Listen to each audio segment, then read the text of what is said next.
Sejam bem-vindos a mais uma aula de literatura aqui com o professor Jordano. Hoje vamos começar a falar bem sucintamente sobre romantismo em Portugal. Para quem não sabe, o romantismo se dividiu em 3 fases. E hoje a gente vai falar o começo de toda essa história, bem de leve, para você ir acompanhando aos poucos e não ficar com dúvida em nada, beleza?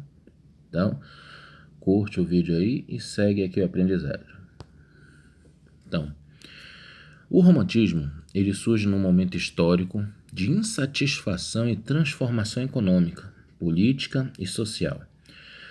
E onde a gente vai destacar os principais momentos históricos, aconteceram todos na Europa, tá? E por coincidência, 90% desses acontecimentos ocorreram na França, ou dela guerreando contra alguém. Esse é o fato. Então, por isso tem muita influência, o romantismo tem muita influência francesa, pouco da britânica, um pouco da espanhola, mas principalmente da francesa. E aí quando a gente vê aqui estes eventos marcantes, a Revolução Francesa, na mesma época, as guerras napoleônicas em que Napoleão declarou guerra contra vários países na Europa, e as revoluções liberais, também francesas, que aconteceram em 1830 e 1848. Então elas foram o pano de fundo histórico por onde começou a acontecer o romantismo na Europa. A escola romântica ela não encerra somente o significado da palavra romântico no sentido restrito ao sentimento do amor e da paixão, como muitos pensam. O romântico ele deriva da palavra francesa roman, designação que era dada aos romances medievais de aventuras, de modo que inicialmente designava as expressões artísticas que contivessem aspectos de cavalaria, da Idade Média.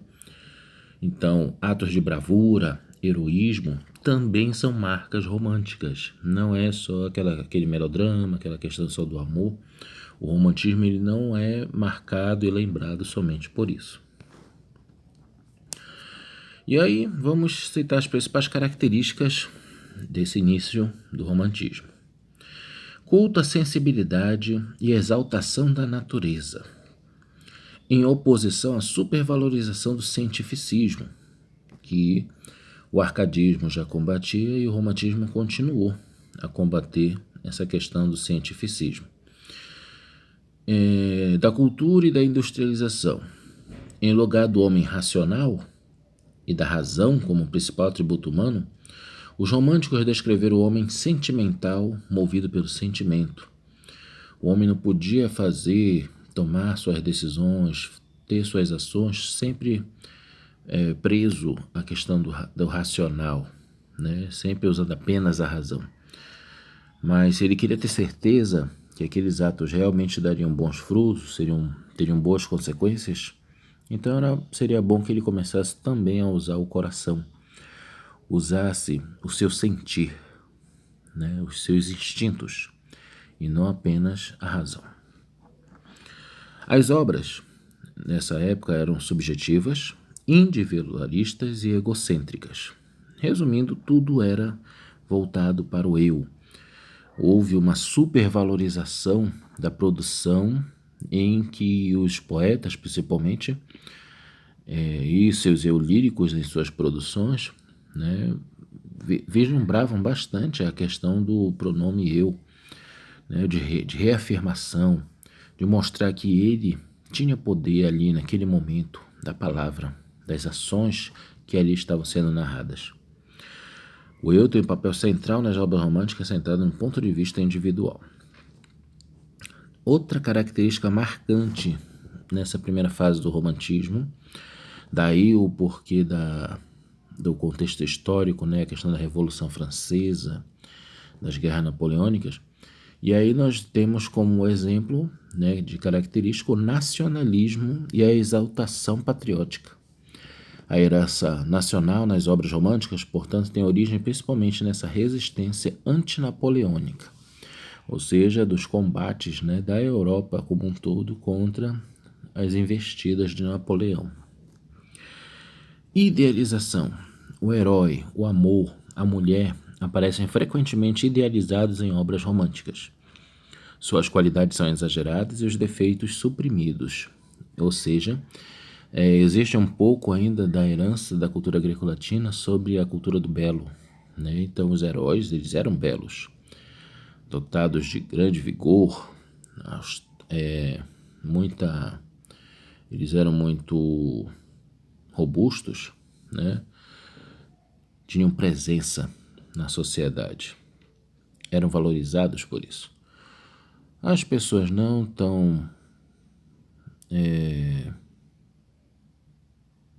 que não foram tão, como é que eu posso dizer, bem servidas, vamos dizer assim, da beleza, não tem muito a ver nas obras românticas, essa é a grande verdade. A mulher, né, era aquela mulher desejada pelo homem romântico, e não era qualquer mulher, entendeu? Era uma mulher bela, né, com todos os ornamentos que uma mulher bela deve ter.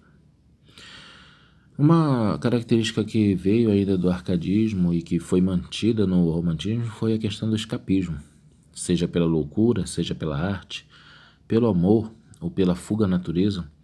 O escape da realidade é um tema recorrente do romantismo. Por exemplo, se formos pensar nessa questão no contexto histórico da Europa, a questão das guerras, o homem que é trabalhador, o homem que é pai de família, ele não quer estar na guerra. Então, o desejo de estar em outro lugar, fugir daquele problema causado por outros, é o que mais o homem deseja. Então, esse tipo de desejo, ele é valorizado no romantismo. A fuga do dia a dia, do estresse da cidade, das guerras, dos problemas, é uma grande característica trabalhada no romantismo. Então, falando mais especificamente agora da primeira geração, né, que foi marcada principalmente pelo nacionalismo e aspirações liberais. A primeira geração do romantismo português foi marcada pelas temáticas nacionalistas e ideais do liberalismo. Houve a retomada da história portuguesa com personagens medievais. Camões, por exemplo, do classicismo, foi um poeta muito lembrado pelos românticos nessa primeira fase, principalmente na forma da poesia, com o uso da métrica e da rima. A situação política da época em Portugal tornou difícil a afirmação de uma nova literatura que nesse momento convivia com os padrões do classicismo. Para ver se você entendeu um pouco da nossa aula de hoje, eu trouxe aqui um texto para vocês em que vocês vão lê-lo, né, e vão encontrar características românticas nesse texto. Almeida Garrett é um poeta português romântico, nós vamos ver ele na nossa próxima videoaula. Eu trago um testículo aqui, né, um texto em miniatura dele, né, em que vocês irão ler e irão perceber onde estão características românticas pertencentes. Não é um poema, é um texto em prosa, mas há características românticas nele. Sua missão é apenas encontrá-las, ok? Fico por aqui e aguardo vocês na nossa próxima videoaula. Até mais, galera!